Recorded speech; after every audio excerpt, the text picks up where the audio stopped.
Well,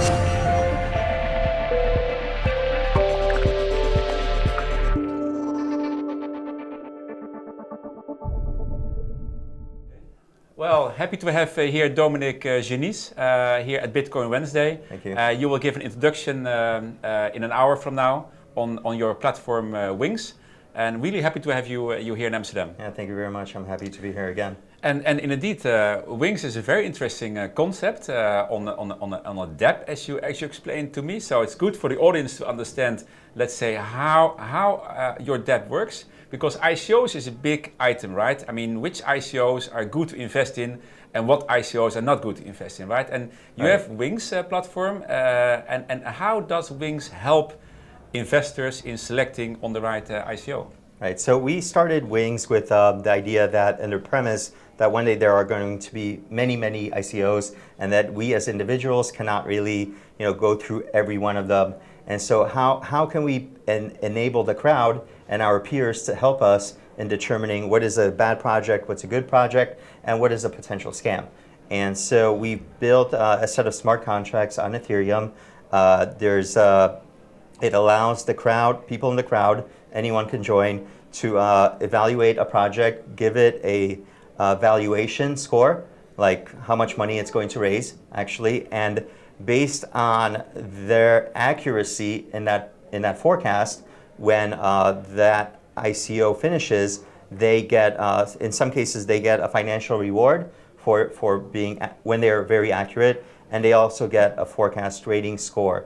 And that score allows us to get sort of better data around the actual forecast from the crowd, to sort of the deviation and the number, and the accuracy is much better with that score.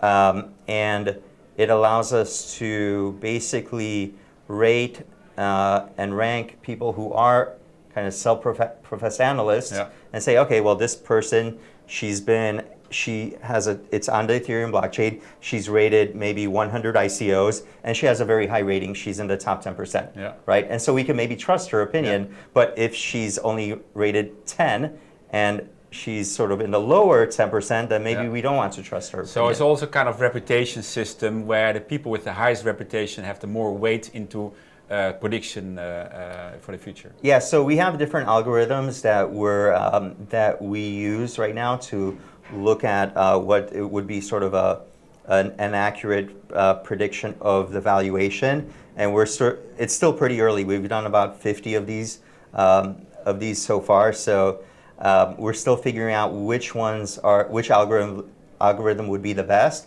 But for sure, the forecast rating system plays a key role in that. How many wings that they've committed plays a key role in that as well. So if there is an ICO and it will be launched, and then the ICO is launched, on what criteria do you evaluate an ICO? Is it after a month of the launch, or after a year after launch? What elements are important for you to evaluate the success of an ICO? Right. So right now, the system is quite basic, and it's taken us quite a long time, actually, over 2 years of development to get to where we are right now. So right now, we simply look at what is the end state of the funding. So how much did the ICO actually raise? In the future, we plan to add in other types of qualitative ratings. Rate the team, rate the market, that sort of thing, and make it sort of open so that anyone can design ratings questions for the crowd.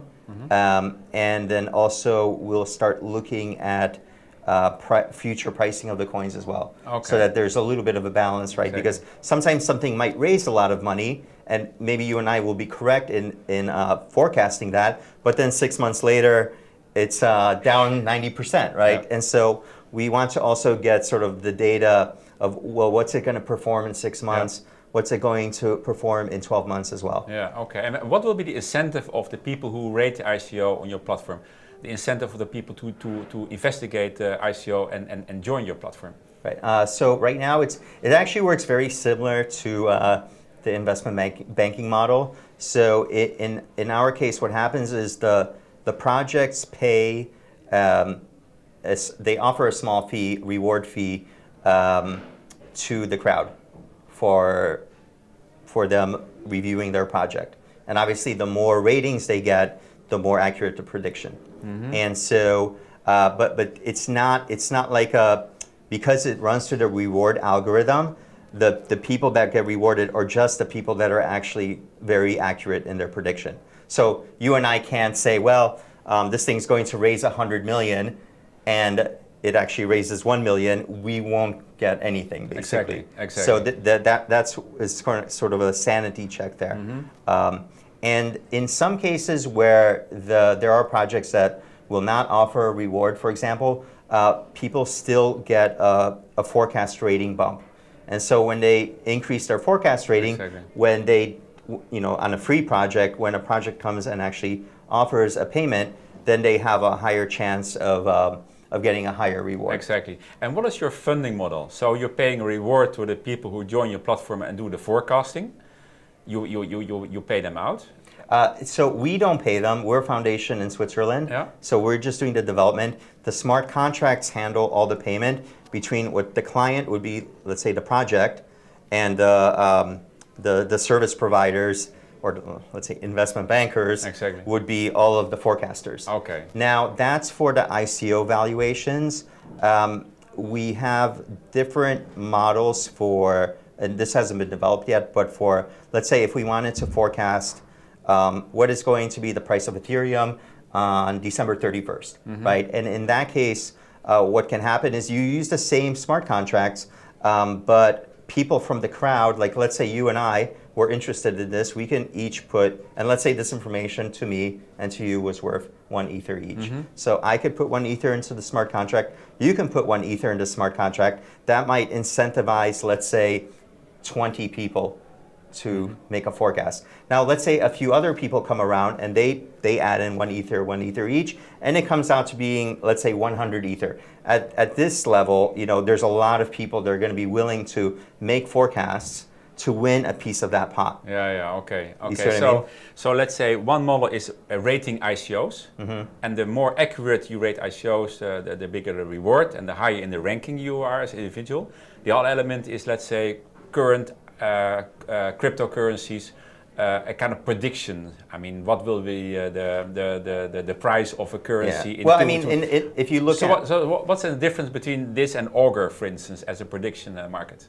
Okay, so we don't call ourselves a prediction market. Okay. We call ourselves forecast market. Sure. And so the reason is that there's no betting going on.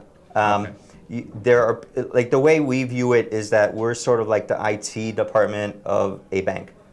And of course, if you have your investment banking analysts and managing directors coming into work, you normally are not going to, if they fail somehow or they are incorrect, you're not going to say, well, you had a bad day at work, you owe us $10,000. Yeah. So that's not going to work. Sure. And we really see this as a way of changing how people work together.